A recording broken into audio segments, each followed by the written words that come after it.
በደቡብ አሜሪካ ፔሩ በሚገኝ አንድ ደረቅ በረሃ ውስጥ የሰው ልጅን አእምሮ ለዘመናት ሲያወዛግብ የኖረ አንድ ትልቅ ምስጢር ተደብቋል። መሬት ላይ ቆመው ሲያዩት ተራ አሸዋና ድንጋይ ብቻ ይመስላል። ነገር ግን በሺዎች የሚቆጠሩ ሜትሮችን ወደ ሰማይ ከፍ ብለው ሲመለከቱት በሰው እጅ የተሳሉ እጅግ ግዙፍና አስገራሚ ስዕሎች ፍንትው ብለው ይታያሉ። እነዚህ ስዕሎች የናዝካ መስመሮች በመባል ይታወቃሉ።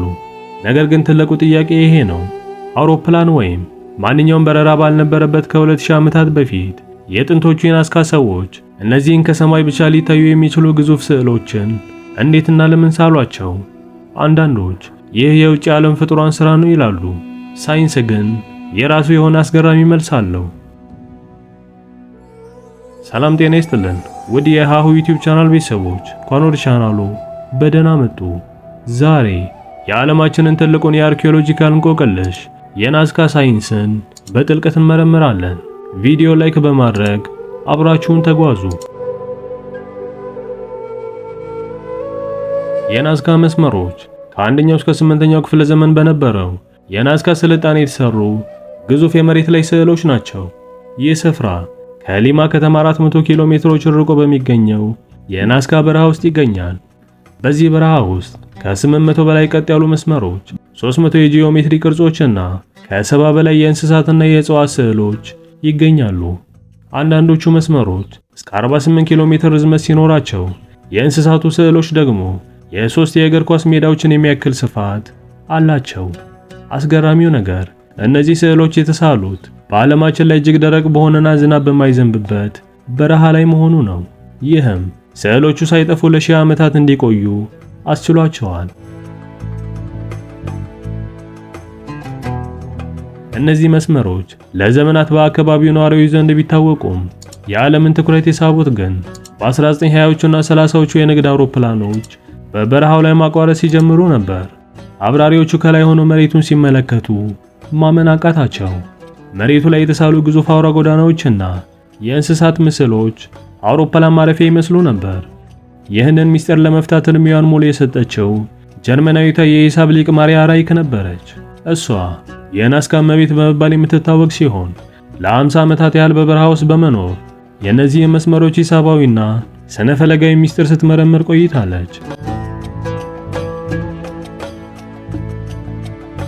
ብዙዎች ይህንን የሰሩት ኤሊየኖች ናቸው ወደሚል መደምደሚያ የሚሄዱት የጥንት ሰዎች ያለ አውሮፕላን እርዳታ ይህንን ትክክለኛ መጠን ያለው ስዕል ሊስሉ አይችሉም ብለው ስለሚያስቡ ነው። ነገር ግን የናዝካ ሳይንስና አርኪኦሎጂ ይህንን ውድቅ ያደርገዋል። የናዝካ ሰዎች የተጠቀሙት ቴክኖሎጂ እጅግ ቀላል ግን ጥበብ የተሞላበት ነበር። የናዝካ በረሃ ላይኛው ክፍል በብረት ኦክሳይድ በተሸፈኑ ጥቁር ጠጠር ድንጋዮች እየተሞላ ነው። ከስሩ ያለው አሸዋ ደግሞ ነጭ ነው። የናዝካ ሰዎች በቀላሉ ይህንን ጥቁር ጠጠር ከ10 እስከ 15 ሴንቲሜትር በጥልቀት ጠርገው በማንሳት ከስሩ ያለውን ነጭ አሸዋ ወጡት። ታዲያ ከሰማይ ሳያዩት መጠኑን እንዴት አወቁት? የሳይንስ ሊቃውንት እንዳረጋገጡት የናዝካ ሰዎች ከፍተኛ የጂኦሜትሪ ዕውቀት ነበራቸው። ትንንሽ ስዕሎችን መሬት ላይ ከሳሉ በኋላ በእንጨት ካስማዎችና በገመድ በመጠቀም ልኬቱን በማስፋት ወደ ግዙፍ ስዕልነት ይቀይሩት ነበር። ይህ አስገራሚ የሂሳብ ስሌት እንጂ የውጭ ዓለም ፍጡራን ታምር አልነበረም። እንዴት እንደተሰሩ ካወቅን ቀጣዩ ከባድ ጥያቄ ለምን ተሰሩ የሚለው ነው። በዚህ ላይ የተለያዩ ሳይንሳዊ መላምቶች አሉ። የከዋክብት ካሌንደር ማሪያ ራይክ እነዚህ መስመሮች ግዙፍ የሥነ ፈለክ ካሌንደር ናቸው ብላ ታምን ነበር። አንዳንድ መስመሮች ፀሐይ በምትወጣበትና በምትጠልቅበት አቅጣጫ በትክክል ይሰልፋሉ። ይህም መቼ መዝራትና ማጨር እንዳለባቸው ለማወቅ ይረዳቸው ነበር ትላለች። የውሃ ፍለጋ ሚስጥር ዘመናዊ አርኪኦሎጂ ግን ሌላ ጠንካራ ማስረጃ አቅርቧል። የናዝካ በረሃ ዓመት ሙሉ ዝናብ አያገኝም። ስለዚህ ለሕዝቡ ትልቁ ወርቅ ውሃ ነበር። አብዛኞቹ የጂኦሜትሪ መስመሮች የሚያመሩት ከመሬት በታች ወዳሉ የውሃ ማስተላለፊያ ቱቦዎች ነው። ሳይንቲስቶች እንደሚሉት እነዚህ ግዙፍ ስዕሎች ለዝናብና ለውሃ መላእክት የተሰሩ የጸሎት ቦታዎችና ከመሬት በታች ያለውን የውሃ ካርታ የሚያሳዩ ጠቋሚዎች ናቸው። ስዕሎቹ የተሳሉት አማልክቱ ከሰማይ ሆነው እንዲያዩቸው ተብሎ ታስቦ ነው።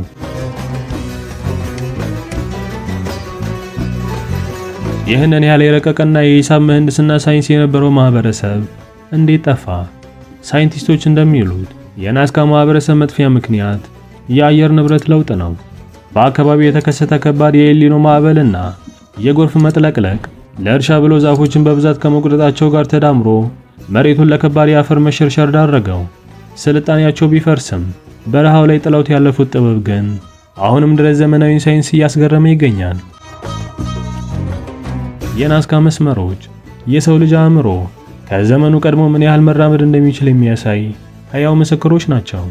ማንም እንኳን ዛሬ ላይ የውጭው ዓለም ፍጥሯን ታሪክ ለፊልምና ለመዝናኛ ቢመችም እውነተኛው የናስካ ሳይንስ ግን የሰው ልጅ የፈጠራ ችሎታ፣ የሂሳብ ዕውቀትና ከተፈጥሮ ጋር ለመኖር ያደረገው አስገራሚ የትግል ውጤት መሆኑን አረጋግጦልናል። እናንተስ ምን ታስባላችሁ? የአስገራሚ ሥራ በእርግጥም የጥንት ሰዎች ብቻቸውን ሰርተውታል ብላችሁ ታምናላችሁ? ሐሳባችሁን በኮሜንት መስጫው ላይ አጋሩን። ተመልካዮቻችን እስከ ቪዲዮአችን መጨረሻ ድረስ አብረውን ስለነበሩ ከልብ እናመሰግናለን። ቪዲዮ ከተመቾት ላይክ እና ሼር ማድረግዎን እንዲሁም ተጨማሪ ሐሳብና አስተያየት ካሉት በኮሜንት መስጫው ላይ አጋሩን። ለቻናሉ አዲስ ከሆኑ ቻናሉን ሰብስክራይብ ማድረግዎንና ደውሏን መጫን አይዘንጉ። በቀጣይም በሌሎች ቪዲዮዎች እስከነገናኝ ድረስ መልካም ሁሉ ተመኘን። ቻው።